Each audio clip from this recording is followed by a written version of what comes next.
البطولة والنجومية والبطولة الوهمية، وإمتى أكون نجم وإمتى أكون بطل، الفرق ما بينهم، وإزاي في فنانين ممكن يكونوا ضيعوا فرص كتير جدًا عشان بس وهم البطولة المطلقة.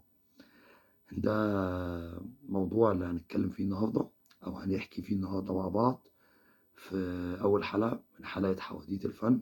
ف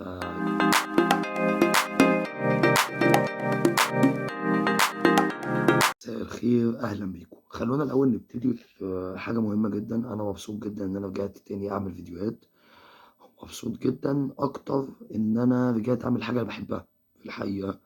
هو كنت متردد، والناس يعني القريبين مني أو اللي بيشوفوا اللي أنا باعمله عارفين إن أنا بقى لي سنين باعمل الحكاية دي، أعمل شوية وأقطع وشوية وأقطع. كان في فيديوهات اسمها مع الصعلوك من 2015، هي أمّا كنت باكتب فلسفة الصعاليق، وكان في فيديوهات تانية ليها علاقة بتوثيق الفن وتاريخ الفن. عمومًا أنا مبسوط إني خدت الخطوة دي أخيرًا، وإن أنا رجعت أعملها تاني، ومبسوط جدًا إنه أنا طالع بشكل زي ما أنتم شايفين كده. الأوضة بتاعتي صومعتي يعني، زي ما أنا باقول عليها دايمًا، مش محتاج أبقى يعني أصوّر في أماكن أو أعمل أماكن أو كده.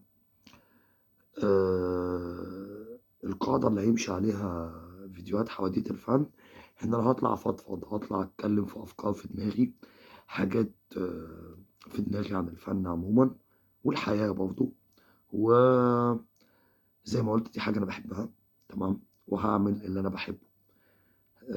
موضوع النهارده في الحقيقة فكّرت فيه لمّا في آخر خبر تم تداوله عن الفنان علي ربيع بيعمل بدأ تصوير فيلم جديد اسمه حاجة ليها علاقة بمدارس ثانوي، حاجة زي كده يعني. ويعني أنا بحُكم شغلي وبحُكم إن الصحافة الفنية يعني أعتقد إن الفيلم ده هينزل في موسم العيد الصغير اللي هو المعتاد لأفلام علي ربيع. وده في الحقيقة خلّاني أفكّر وأسرح كده في نقطة مهمة جدًا، فكرة البطولة المطلقة أو فكرة آآ النجومية. هو ليه علي ربيع لحد النهارده مُصِر إنه يعمل أفلام من بطولته، تمام؟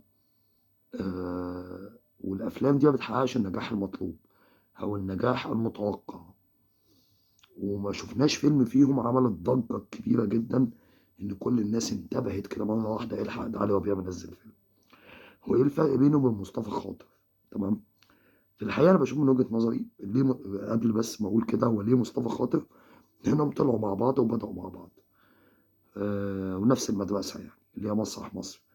بس في الحقيقة علي ربيع خلّاني أفكّر في نقطة مهمة جدًا، فكرة وَهْم البطولة المطلقة أو وَهْم النجومية أو حلم البطولة المطلقة. وفي الحقيقة مش أول واحد يبدأ بيه هو علي ربيع، في فنانين خلّينا نتكلّم في جيل الألفية، مش هنرجع لورا زمان، حلموا الحلم ده وكان نِفْسهم يعملوا ده وما حققوش النجاح المطلوب، بس الفرق إن هم لحقوا نَفْسهم، تمام. زي مثلًا ماجد الكدواني. ماجد الكدواني في وقت من الأوقات جري ورا وهم أو ورا فكرة البطولة المطلقة. إزاي؟ كان المُتّبع في الأفلام اللي طلعت من أول سنة 2000 أو أواخر التسعينات واللي اتقال عليها سينما الشباب، كان المُتّبع إنه يطلع الممثل يبقى سنّيد لبطل فيلم، التاني لازم التالت يبقى بطل على طول. شُفنا نماذج كتيرة عملت كده، أحمد السقا عمل كده لمّا طلع في همام في أمستردام والصعيدي في الجامعة الأمريكية، وبعدين بقى بطل في أول أفلامه شورت وفانلة وكاب.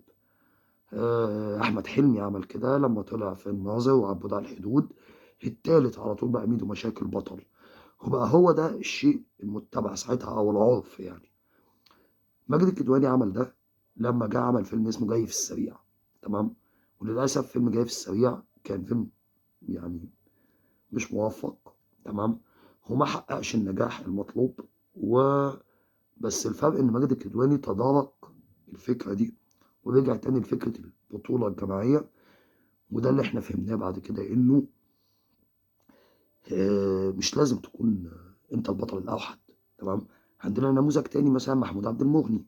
محمود عبد المغني برضه فنان كبير جدًا، وجرب نفس الموضوع البطولة المطلقة، راح عمل أكتر من فيلم، فيلم النبطشي وتقريبا فيلم تاني، وبرضه محققش النجاح المطلوب، بس تدارك الفكرة دي ولحق نفسه وقرر إنه يرجع تاني للبطولة الجماعية سواء في المسلسلات أو في السينما.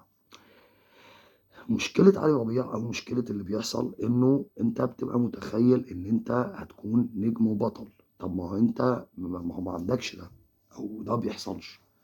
طيب ليه ما بيحصلش؟ لأنه معايير النجومية أو معايير البطولة، بلاش النجومية عشان محدش يفتكر يعني إنه كلهم نجوم، بس معايير البطولة إن أنت تشيل عمل لوحدك دي ليها معايير تانية خالص.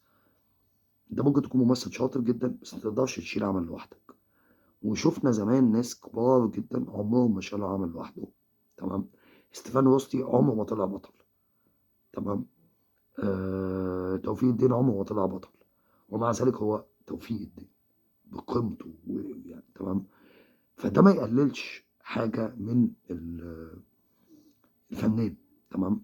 ان هو ما ينفعش يشيل فيلم لوحده او ما ينفعش يشيل مسلسل لوحده، ده شيء ما يقللش منه. علي ربيع كمثال، تمام، احنا عايشينه دلوقتي او بنشوفه يعني، انه انا بحس انه اغلب افلامه انتاج السبكي.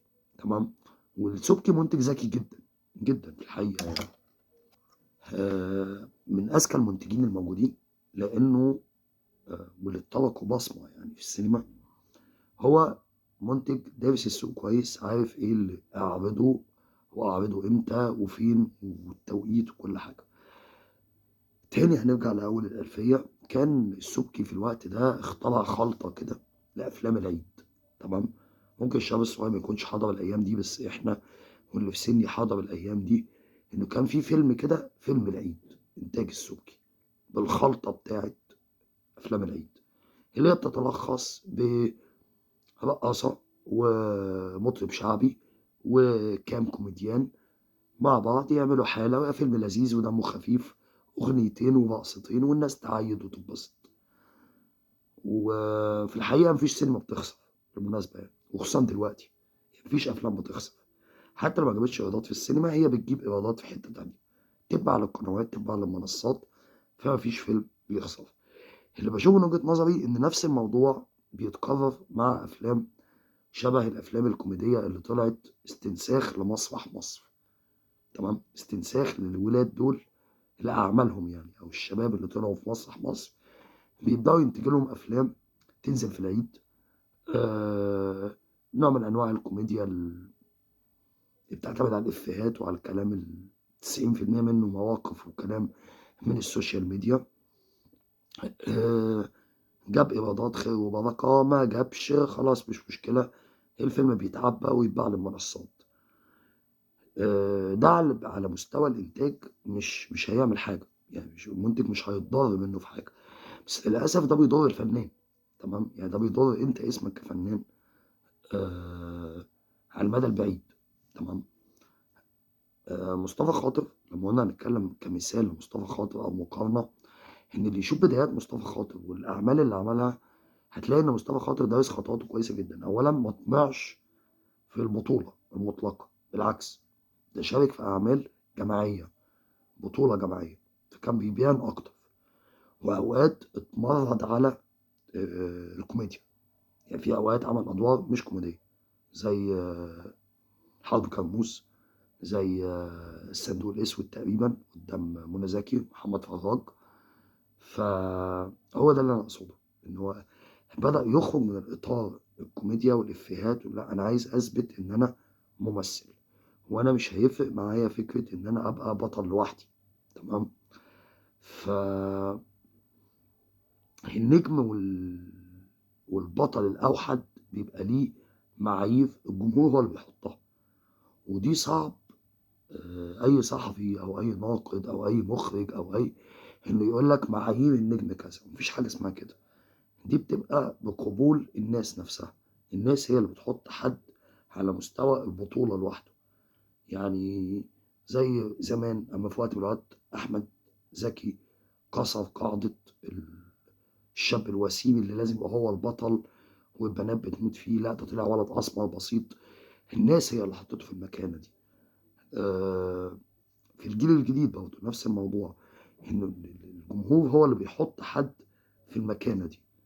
فأنا أتمنى إنه علي ربيع ياخد باله من الخطوات دي، تمام، واللي زيه وأي حد من الشباب اللي بيبتدوا في التمثيل، إنك ما تطمعش في فكرة البطولة مطلقة، أو ما تلمعش في عينك، قد ما تركّز أكتر على الأعمال إنك هتقدّمها وهتبقى تاريخك بعد كده.